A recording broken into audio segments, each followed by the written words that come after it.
Magic করে দেখেছো? Magic আপনি করবেন নাকি? আমি না,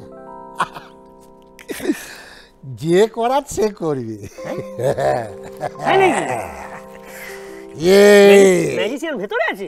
এই যে ও মা, এটা আলাদিনের আশ্চর্য প্রদীপ। না, এটা প্রদীপের আশ্চর্য। মানে মানে প্রদীপ ধর বলে একজন আমাকে কিছুদিন আগে একটা জং ধরা লোহার বাক্স বিক্রি করেছিল। তো বাড়ি ফেরার পরে কাঠ থেকে হঠাৎ করে বস্তাটা পড়ে গিয়ে এই লোহার বাক্সটা ভেঙে গিয়ে এটা বেরিয়ে। তাহলে ভালোর জন্য। হ্যাঁ, তারপরে একদিন এটাকে মুছতে মুছতে আমি মনের কি একটা অপূর্ণ ইচ্ছার কথা ভাবছিলাম, উমা দেখি যেটা ভাবছিলাম সেটা হয়ে গেল। বলছি এইটা কি আপনি আমাকে দেবেন? দিচ্ছি না, তুমি ভালো মানুষ, তাও একবারের জন্য ব্যবহার করতে দিচ্ছি আর কি। বলেন কি ভালো দাদা। বলছি দাদা, বলছি এটা দিয়ে কটা মনস্কামনা পূর্ণ হবে? দিনে একটা। আপনি আমার সঙ্গে ইয়ার্কি করছেন মনে হচ্ছে। ইয়ার্কি? ইয়ার্কি করছি তাহলে? দরকার নেই। বাবা রাগ করছেন কেন? রাগ করছেন, ইয়ার্কি মারলাম।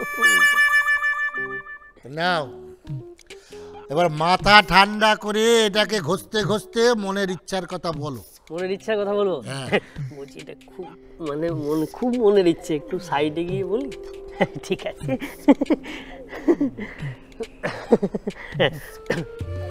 জয় প্রদীপ দেবতা, আমি আর কিচ্ছু চাই না। আমার টগরের এ পাড়াতে বিয়ে হোক, আর এ পাড়ায় তার সঙ্গে বিয়ে হোক। সে সবচেয়ে বড় বাড়িতে থাকে, তার সঙ্গে বিয়ে হোক টগরের। আচ্ছা ঠিক আছে, এবার প্রদীপটাকে ঘষো, ধুলো ঝাড়ার মতো করে একটা ফু দাও। ব্যাস ব্যাস হয়ে গেছে। বলি এই মনের ইচ্ছাটা কি ঠিকঠাক চাইতে পারলে? মানে এ পাড়ার সব থেকে বড় বাড়িতে শুধু তুমি থাকো না, আর একজনও থাকে।